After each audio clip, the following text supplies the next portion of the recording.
Selamat pagi para sahabatku, saudaraku seiman dalam Kristus. Salam sehat, sukacita untuk kita semua. Marilah kita siapkan hati dan pikiran kita untuk mendengarkan firman Tuhan. Tuhan beserta kita sekarang dan selama-lamanya. Inilah Injil Yesus Kristus menurut Matius bab 1 ayat 1 sampai 17.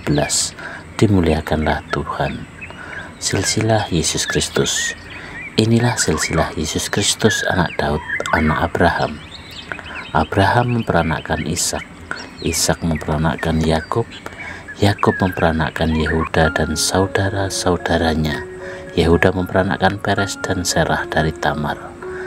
Peres memperanakkan Hezron, Hezron memperanakkan Ram, Ram memperanakkan Aminadab, Aminadab memperanakkan Nahason, Nahason memperanakkan Salmon, Salmon memperanakkan Boas dari Rahab, Boas memperanakkan Obed dari Rut, Obed memperanakkan Isai, Isai memperanakkan Raja Daud, Daud memperanakkan Salomo dari istri Uria, Salomo memperanakkan Rehabeam, Rehabeam memperanakkan Abia, Abia memperanakkan Asa, Asa memperanakkan Yosafat, Yosafat memperanakkan Yoram, Yoram memperanakkan Uzia, Uzia memperanakkan Yotam, Yotam memperanakkan Ahaz, Ahaz memperanakkan Hizkia, Hizkia memperanakkan Manasye, Manasye memperanakkan Amon, Amon memperanakkan Yosia, Yosia memperanakkan Yekonya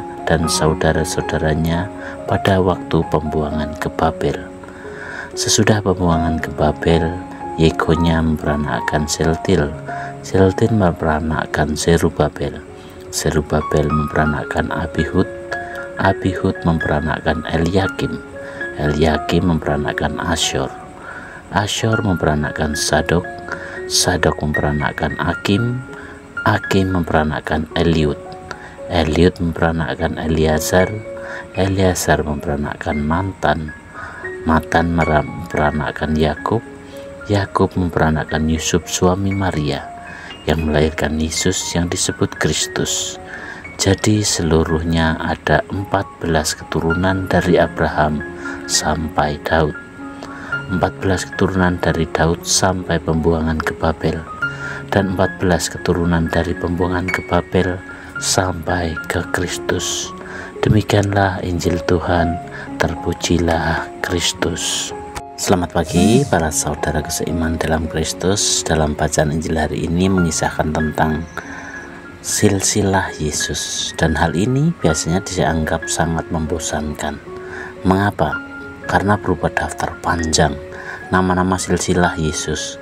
Namun jika kita merenungkan lebih dalam, kita akan menemukan pesan yang sangat kaya dan relevan bagi kehidupan kita. Yang pertama adalah Allah memakai siapa saja dalam rencananya. Dalam silsilah ini kita melihat nama-nama orang yang luar biasa, tetapi juga mereka yang penuh kelemahan dan dosa. Ada Raja Daud, seorang pemimpin besar, tetapi juga seorang yang pernah jatuh dalam dosa besar. Ada Rahab, seorang perempuan asing yang berprofesi sebagai pelacur, tetapi menjadi bagian dari rencana penyelamatan Allah. Ada juga Rut, seorang perempuan Moab yang setia, dan Maria, seorang gadis sederhana yang dipilih menjadi ibu Yesus. Apa pesannya untuk hal ini? Allah memandang status, kelemahan, atau masa lalu kita.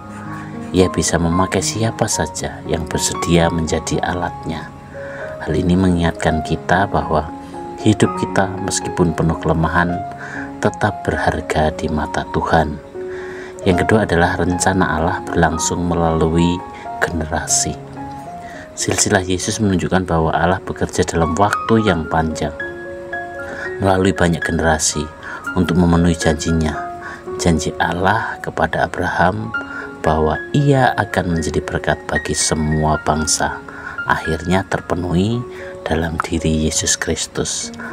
Hal ini mengajarkan kita untuk bersabar dan percaya pada rencana Allah, meskipun kita belum melihat hasilnya sekarang.